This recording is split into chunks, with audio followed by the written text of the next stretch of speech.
Gunung Latimojong, leluhur yang tak pernah tidur. Di Sulawesi Selatan, berdiri gunung yang menjulang tinggi, menyentuh langit dan menantang para pendaki.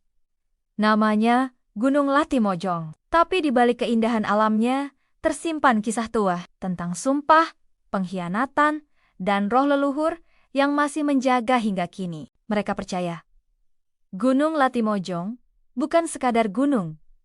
Ia adalah tempat para dewa dan roh nenek moyang bersemayam. Zaman dahulu, sebelum Indonesia bernama Indonesia, di pedalaman Sulawesi hidup sebuah suku yang kuat dan terhormat, suku Turongkong. Raja ini dikenal sebagai pemersatu suku-suku kecil, pelindung alam, dan penjaga keseimbangan antara manusia dan roh alam. Di puncaknya, konon berdiri kerajaan gaib bernama Batu Lemo yang dipimpin oleh raja bijak bernama Puang Simpurusiang. Puang Simpurusiang memiliki dua anak, Latindo dan Weten Ribali. Latindo adalah pejuang tangguh, sementara Weten Ribali memiliki kepekaan terhadap dunia gaib. Ketika sang raja wafat, para tetua bingung menentukan pewaris. Menurut tradisi, takhta harus diwariskan kepada anak laki-laki. Namun sang raja semasa hidup pernah berkata, di sana ia berbicara dengan angin, bermimpi tentang masa depan, dan menulis syair di atas daun-daun bambu. Gunung seolah menjawabnya.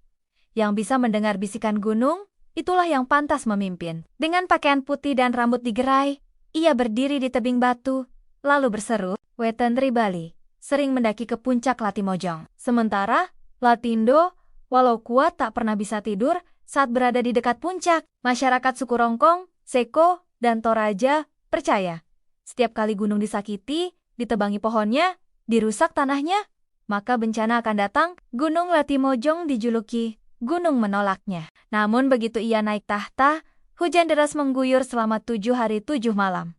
Petir menyambar tiang istana, bumi retak. Ada yang mengaku melihat sosok wanita berpakaian putih berdiri di puncak, menatap diam, lalu lenyap dalam kabut. Para pendaki lokal kerap memulai perjalanan dengan ritual kecil, menaburkan beras, berdoa pada leluhur, bahkan bermeditasi di batu kasisi, batu besar yang dipercaya sebagai gerbang ke dunia roh. Tapi bagi yang datang dengan hati tulus, perjalanan terasa ringan, dan pemandangan puncaknya seperti hadiah dari langit. Dibakar oleh rasa iri, Latindo mencuri pusaka kerajaan dan memaksa tetua suku mengangkatnya menjadi raja. Weten Ribali tahu, gunung sedang murka. Ia adalah makhluk hidup, memiliki nyawa, memiliki kehendak. Malam itu, ia mendaki puncak dan melakukan ritual pemanggilan arwah leluhur. Wahai Latimojong, jika rakyat ditindas, bangkitlah! Dan gunung menjawab. Legenda Weten Ribali dan Latindo adalah kisah lama yang masih hidup di tiap langkah pendaki. Gempa mengguncang, kabut hitam menutupi langit. Latindo menghilang tanpa jejak, dan pusaka kerajaan kembali ke tangan Weten Ribali. Sejak saat itu, gunung dianggap suci, dan tak ada yang berani bertindak semena-mena. Waktu berjalan, kerajaan gaib Batu Lemo lenyap, ditelan kabut zaman. Namun legenda terus hidup. Tumanyurung, Nataruryu, yang menurunkan 3 roh.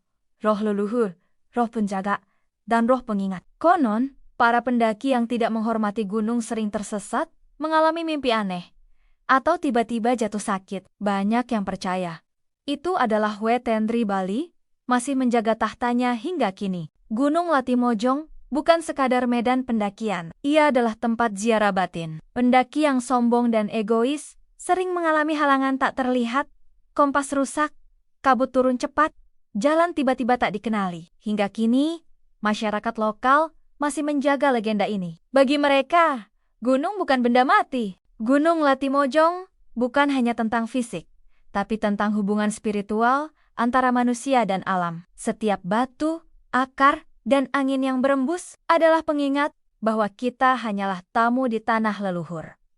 Dan mungkin, ketika kabut menutupi puncaknya, itu bukan sekadar awan, melainkan jubah para arwah yang sedang berjalan, menilai apakah manusia masih layak dipercaya oleh alam. Gunung Latimojong tetap berdiri kokoh, tapi di dalam diamnya, ia mengawasi. Jadi, saat kamu melangkah ke jalur-jalur sunyi Latimojong, ingatlah satu hal. Kita bukan penakluk, kita hanya tamu.